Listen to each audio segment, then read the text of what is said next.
Guys you know one thing, വാട്ടേറ്റിനിടെ എടുക്കാൻ വേണ്ടി മാത്രം ഫുഡ് കഴിക്കുന്ന ഒരു മനുഷ്യനാണ് ഞാൻ. അപ്പോൾ ഒരു വാട്ടേറ്റിനിടെ ആയാലോ. ആക്ച്വലി ബേസിക്കലി ട്രൂലി ഞാൻ രാവിലെ ഒരു ചായ മാത്രമേ കുടിക്കാറുള്ളൂ. കുടിച്ച് കഴിഞ്ഞിട്ട് പിന്നെ ഞാൻ വൈകുന്നേരം 5 മണി വരെയൊക്കെ നിൽക്കാറുള്ളൂ. പിന്നെ ഇടയ്ക്ക് ഇതുപോലെ നല്ല രീതിക്ക് ഫുഡ് കഴിക്കാറുണ്ട് കേട്ടോ. ആ ഒരു എഫക്റ്റിലാണ് ചിലപ്പോൾ ഞാൻ കുറേ നാൾ നിൽക്കാറുള്ളത്. കാലത്തെ ചായയും ചിരിയായിരുന്നേ. അതിനുശേഷം ഞാൻ കിടന്ന് ഉറങ്ങി എണീറ്റപ്പോൾ എനിക്ക് എന്തെങ്കിലും മധുരം കഴിക്കാൻ തോന്നിയിട്ട് ഞാനൊരു പഴം എടുത്ത് കഴിച്ചു.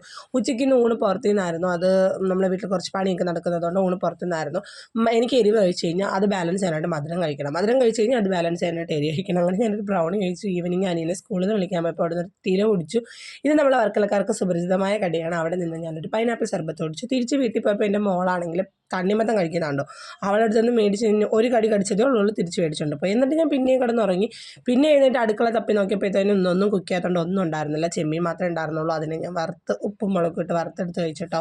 രാത്രിയും ഫുഡ് പുറത്തുനിന്നായിരുന്നു. അൽഫാമും പൊറോട്ടയായിരുന്നു. അതുകൊണ്ട് ഞാൻ പിന്നെ ഒരു സ്പ്രൈറ്റ് കഴിച്ചു, 2 ലിറ്റർ ലാഡ്സ് കഴിച്ചു. രാത്രി ഇന്ന് ഞാൻ സിനിമ കാണാനുള്ള പുറപ്പാടാണ്. ഞാൻ ഓഫ് ഡേയ്സിലൊക്കെ അങ്ങനെ സിനിമ കണ്ടിരിക്കാറുണ്ട് കേട്ടോ. അങ്ങനെ കുറച്ച് നട്ട്സും തണ്ണിമത്തനുമായിട്ടൊക്കെ ആ രാത്രി അങ്ങോട്ട് പോയി.